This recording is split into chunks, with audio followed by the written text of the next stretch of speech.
வணக்கம் மக்களே, நீங்க இப்ப பாக்குறது வேர்ல்ட்லயே பிக்கஸ்ட் பைரவர் டெம்பிள் தான் இப்ப நீங்க பார்த்துட்டு இருக்கீங்க. இந்த டெம்பிள் எங்க இருக்குன்னு பாத்தீங்கன்னா ராட்டை சுற்றிப்பாளையம் அப்படின்ற ஒரு வில்லேஜ்ல தான் இருக்கு. அந்த வில்லேஜ் ஈரோடு டு காங்கேயம் போற ரூட்ல இருக்குங்க. இந்த பைரவர் டெம்பிளை தென்னகத்து காசி பைரவர் டெம்பிள் அப்படின்னு சொல்லுவாங்க. இந்த பைரவர் டெம்பிளுக்கு தான் நாங்கள் போயிருந்தோம். ரொம்பவே அழகாக இருந்தது பைரவர் ஸ்டாச்சு. அண்ட் இங்கே நிறைய சிறப்பு இருக்குது. வாங்க ஒன்று ஒன்றா அதை பற்றி பார்க்கலாம்.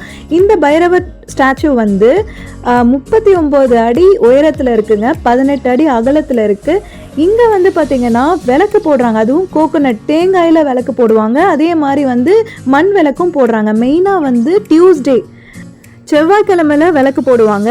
அப்புறம் இந்த கோயிலோட டைமிங்ஸ் பார்த்தீங்கன்னா மார்னிங் 8 AM ஈவினிங் 8 PM வரைக்கும் இருக்குங்க.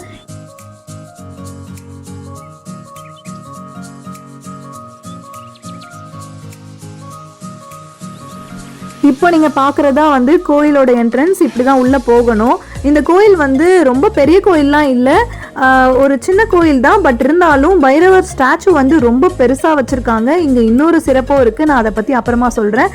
இப்போ நீங்கள் பார்க்குறது வெளியிலையும் பைரவரோட சிலை வச்சுருக்காங்க. பைரவரோட சிறப்பு பார்த்தீங்கன்னா தேய்பிறை அஷ்டமி திதி அந்த நாட்களில் பைரவருக்கு சிறப்பு வழிபாடு பண்ணால் அது ரொம்பவே நல்லதுன்னு சொல்கிறாங்க. நிறைய நன்மைகள் நிறைய பலன்கள் கிடைக்கும் அப்படின்னு சொல்கிறாங்க. அதே மாதிரி பைரவர் என்ன அப்படின்னா சனி பகவானின் குருவாகவும் 12 ராசிகள் 8 திசைகள் ஆகியவற்றை கட்டுப்படுத்துபவனாக இந்த கால பைரவர் இருக்காருங்க. அவ்வளோ சிறப்பு வாய்ந்தவராக இருக்காரு.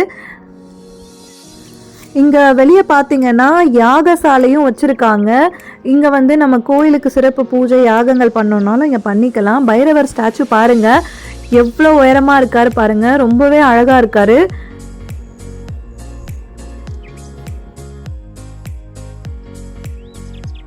அப்புறம் இங்கே பார்த்தீங்கன்னா பைரவரோட எல்லா அவதாரங்களோட ஸ்டாச்சூஸ் இங்கே மேலே வச்சுருக்காங்க.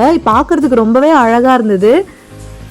இங்க இருக்கிற பைரவர் பேர் பார்த்தீங்கன்னா ஸ்வர்ண ஆகாஷன பைரவர் அப்படின்னு சொல்றாங்க. தாயார் மகா சாம்ராஜ்ய லக்ஷ்மி அப்படின்னு சொல்றாங்க. குபேரா மகா சாம்ராஜ்ய லக்ஷ்மி அப்படின்னு சொல்றாங்க.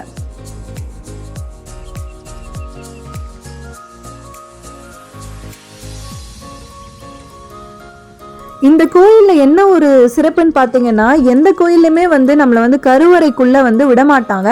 ஆனால் இந்த கோயிலில் நம்ம உள்ளே நின்று போய் நம்ம சாமியை தரிசனம் பண்ணிக்கலாம். நீங்களே உள்ளே போகலாம், பெண்களும் உள்ளே போகலாம். ஸோ இங்கே அது ஒரு ரொம்ப ஸ்பெஷல். கீழே சிவலிங்கமும் வச்சுருக்காங்க.